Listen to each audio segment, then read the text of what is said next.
Cinema అనగానే రకరకాల పాత్రలు. అయితే ఇందులో కొన్ని పాత్రలు మాత్రం మనకి బాగా గుర్తుండిపోయి చూస్తున్నంతసేపు హృదయానికి హత్తుకుపోతూ ఉంటాయి. అందులోనూ మరీ ముఖ్యంగా చెప్పుకోవాలి అంటే సపోర్టింగ్ ఆర్టిస్టులు. అందులోనూ ఇంకా ముఖ్యంగా తల్లి పాత్రలో జీవించి పిండేసి లీనమైపోయే పాత్రలు. ముఖ్యంగా తల్లి పాత్రలు అనగానే రియల్ లైఫ్ తల్లులకి కూడా ఓ తల్లి పాత్ర ఎలా ఉండాలో అంటూ కంటతడి పెట్టించి భారమైన సెంటిమెంట్ను పండించిన పాత్రలు పోషించిన యాక్ట్రెస్లు ఎందరో. అలా చూసుకున్నట్లయితే అలనాటి కన్నాంబ గారి నుంచి మొదలుకొని నేటి యంగ్ హీరోలకి కలిసి నటించిన సపోర్టింగ్ యాక్ట్రెస్ల వరకు తరాలు మారుతున్న కొద్దీ తల్లి పాత్రలో కూడా ఎన్నో చేంజెస్ వస్తూ వచ్చాయి. ఒకప్పుడు తల్లి పాత్ర అంటే కన్నాంబ గారి కాలంలో కేవలం సెంటిమెంట్ను పండించడం, కుటుంబం కోసం త్యాగం చేయడం, కొడుకు కోసం ఆరాటపడటం, ఇలాంటి భారీ భారీ డైలాగ్స్తో సెంటిమెంట్ కథాపూరితంతో కంటతడి పెట్టించే తల్లులు. ఇక ఆ తర్వాత రాను రాను మార్పులతో అన్నపూర్ణ గారు తనదైన స్టైల్లో తల్లి పాత్రలో అందరిలో జీవించేశారు. ఆ తర్వాత ఒకప్పటి హీరోయిన్లు గారు జయసుధ గారు, రమ్యకృష్ణ గారు, సుహాసిని, ఇలా వీళ్ళందరూ తల్లి పాత్రలు కాస్తంత మోడర్నైజేషన్ మదర్స్ ఎలా ఉండాలో చూపించారు. ఇక ఇప్పటి యంగ్ జనరేషన్ యంగ్ స్టార్ హీరోలకి హీరోయిన్లకి తగ్గట్టుగా యంగ్ సూపర్ స్టార్ మదర్స్ అనిపించుకుంటూ నటిస్తూ అలరిస్తున్న సపోర్టింగ్ యాక్ట్రెస్లో ఎప్పుడు మనం మాట్లాడుకోవాల్సింది ఈశ్వరీరావు గురించి. అవునండి, ఈశ్వరీరావు. ఈమెకి పరిచయం అవసరం లేదు అని అనడంలో ఎలాంటి అతిశయోక్తి లేదని నేను అంటాను. ఎందుకంటే మన టాలీవుడ్ ఇండస్ట్రీకి హీరోయిన్గా పరిచయమై దాదాపు 25 ఏళ్లకు పైగా సినిమాలలో తనదైన పాత్రలో నటిస్తూ ముఖ్యంగా తల్లి పాత్రలోనూ అందులోనూ నేటి యంగ్ హీరోలకి హీరోయిన్లకి తల్లిగా, వదినగా, అక్కగా జనరేషన్లో కలిసిపోయేట్టుగా నటిస్తూ సహజసిద్ధమైన నటనతో మనల్ని బాగా ఆకట్టుకుంది. హీరోయిన్ గా రామ్ బంటు సినిమాతో తెలుగులో కనిపించి మళ్ళీ కొన్నేళ్ల గ్యాప్ తర్వాత సపోర్టింగ్ యాక్ట్రెస్ గా తల్లి, వదిన పాత్రల్లో లీనమైపోయింది మన తెలుగు సినిమాల్లో. విభిన్నమైన పాత్రల్లో తన వైవిధ్యమైన నటని కనబరిచిన most talented supporting actress Eswari Rao గారు.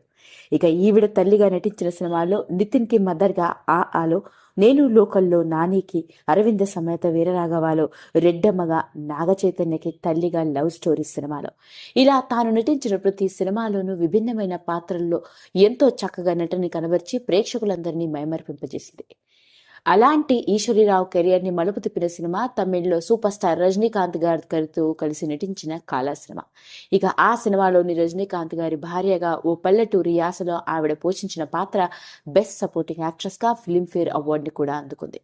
ఇక ఆ సినిమా తర్వాత ఈవిడకు వచ్చిన గుర్తింపు అంతా ఇంతా కాదు. అలా సపోర్టింగ్ యాక్ట్రెస్ గా తెలుగు, తమిళ్, కన్నడ, మలయాళ భాషల్ని ఒక ఊపు ఊపేస్తోంది ఈవిడ.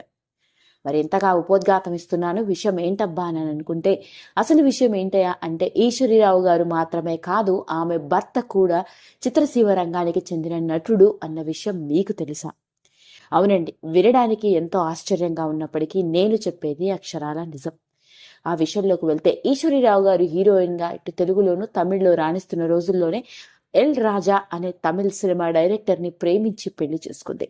ఇక ఎల్ రాజా గారి విషయంలోకి వెళ్తే ఈయన 1987లో డైరెక్టర్ గా తన సినీ కెరియర్ ని ప్రారంభించాడు. ముందు అసిస్టెంట్ డైరెక్టర్ గా పనిచేసిన ఇతను డైరెక్టర్ గా మొట్టమొదటిసారిగా దర్శకత్వం వహించిన సినిమా శంకర్ గురు. ఇక ఇదే సినిమా తెలుగులో చిన్నారి దేవత అన్న పేరుతో తెలుగులో కూడా రిలీజ్ చేయడం జరిగింది.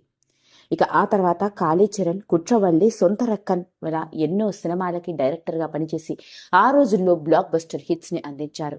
ఇక స్టార్ హీరోస్ అయిన అర్జున్, కార్తిక్ వంటి వాళ్ళతో కలిసిన ఎన్నో సినిమాలకి డైరెక్షన్ చేశారు. అలా దర్శకుడుగా కేవలం తమిళ చిత్రసీమ రంగంలోకి మాత్రమే కాదు, ఇతడు మన తెలుగు ప్రేక్షకులకి కూడా సుపరిచితుడేనమాట. ఇక దర్శకత్వం వహించిన కొన్నాళ్ల తర్వాత మళ్ళీ వెండితెర మీదకి నటుడిగా కనిపించడం జరిగింది. ఇక నటుడిగా, సపోర్టింగ్ ఆర్టిస్ట్ గా ముఖ్యంగా తండ్రి పాత్రలో ఎన్నో సినిమాల్లో నటించారు. దాదాపు 30కి పైగా సినిమాల్లో నటించడం జరిగింది ఎల్ రాజా గారు. ఇక ఈయన నటించిన సినిమాల్లో కమల్ హాసన్ నటించిన విక్రమ్, పది వైరసు, నాది దోగల్, పంచాక్షరం, చెన్నై టు సింగపూర్ ఇలా ఎన్నో సినిమాల్లో నటించడం జరిగింది. విచిత్రం ఏంటంటే ఎల్ రాజా గారు కేవలం వెండితెర మీద అలరించిన నటుడు మరియు డైరెక్టర్ మాత్రమే కాదు, ఇతడు బుల్లితెర రంగం మీద కూడా అడుగుపెట్టి ఆర్టిస్ట్ గా మంచి గుర్తింపు.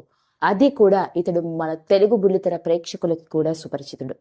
అవునండి, వినడానికి ఎంతో ఆశ్చర్యంగా ఉన్నప్పటికీ నేను చెప్పేది అక్షరాల నిజం. తెలుగు బుల్లితెర రంగంలోకి ఓ డైరెక్టర్ గా అడుగుపెట్టి తెలుగులో వచ్చిన ఇది కథ కాదు, నిన్నే పెళ్లాడతా వంటి సీరియల్స్ కి డైరెక్షన్ చేసింది ఎవరో కాదు, ఎల్ రాజా గారు. అలా డైరెక్టర్గా మాత్రమే కాకుండా డైలీ టీవీ సీరియల్ ఆర్టిస్ట్గా కూడా అలరించడం జరిగింది. ఇక ఇతడు నటించిన సీరియల్స్లో నెంబర్ 23 మహాలక్ష్మి నిలయం, మా నాన్న వంటి సీరియల్స్తో జెమినీలో ప్రసారమైన ఈ సీరియల్స్ ద్వారా ఒక డైలీ టీవీ సీరియల్ ఆర్టిస్ట్గా మన తెలుగు బుల్లితెర ప్రేక్షకులకి కూడా సుపరిచితుడు. ఆ విధంగా మొత్తానికి ఈశ్వరీరావు గారి భర్త కూడా మన తెలుగు ప్రేక్షకులకి సుపరిచితుడైన నటుడేనన్నమాట. డైరెక్టర్గా తెలుగు ప్రేక్షకులకి పరిచయం అవ్వడం మాత్రమే కాదు, డైలీ టీవీ సీరియల్ ఆర్టిస్ట్గా, సినిమా యాక్టర్గా మన తెలుగు వాళ్ళకి అన్న పాత్రలోనూ తండ్రి పాత్రలోనూ నటించి అలరించారు. ఆ విధంగా చూసుకున్నట్లయితే మొత్తానికి భార్యాభర్తలు ఇద్దరు మన తెలుగు ప్రేక్షకుల్ని అలరించిన టాలెంటెడ్ ఆర్టిస్టులు. వీడియో కనుక మీకు నచ్చినట్లయితే లైక్ చేయండి, షేర్ చేయండి, సబ్స్క్రైబ్ చేసుకోండి. మరిన్ని వీడియోస్ కోసం పక్కనే ఉన్న బెల్ ఐకాన్ని నొక్కడం మాత్రం మర్చిపోకండి.